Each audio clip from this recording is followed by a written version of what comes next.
sparked my interest in studying trust in news was two things that sort of happened at the same time. On the one hand, we saw this dramatic decrease in trust, while at the same time, I was already studying technology. So it seemed natural that, given how important these two topics were and how they were already converging, my interest really just got naturally drifted towards the topic, and I've been studying technology and trust in news ever since.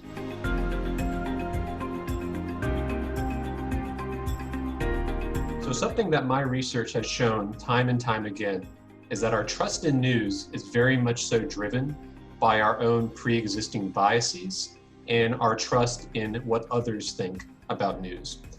One of the biggest problems for every news consumer is they only have so much time available to them, but so much available news to choose from. So oftentimes, when we're forced to evaluate information in a relatively quick manner, we rely upon news that might be recommended by a friend, or perhaps that aligns with how we already feel. And the problem with that becomes these indicators, although they help us make a quick decision, don't always help us make a very good decision about what type of information to actually trust.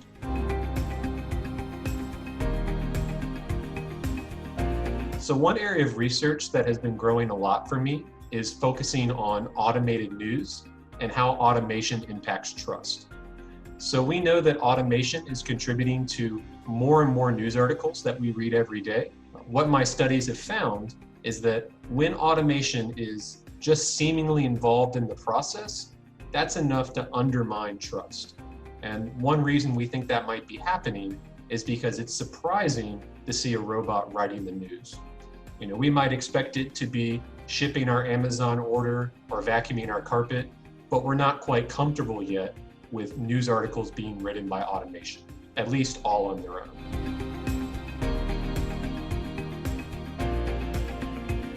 So one of the most troubling trends in the past couple of years is that female journalists are experiencing all kinds of increased abuse, both online and in their everyday lives. Unfortunately, though, female journalists have always been under fire. It's increasing in person now, but in entertainment media, female journalists have always been disparaged, hypersexualized, and presented in a very distorted way. What my research then at the consortium has been studying is what type of viewer is the most likely to think that these unrealistic portrayals of journalism actually reflect real life, with the ultimate goal of suggesting, are these the type of people who might be more hostile because their distorted worldview is being supported by unrealistic portrayals of female journalists in everyday media like television and film.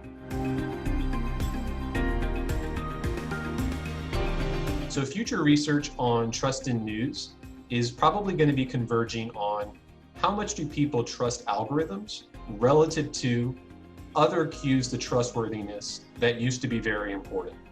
So as we begin to trust more and more in algorithms to select and write our news, the question becomes, do we still think about other criteria?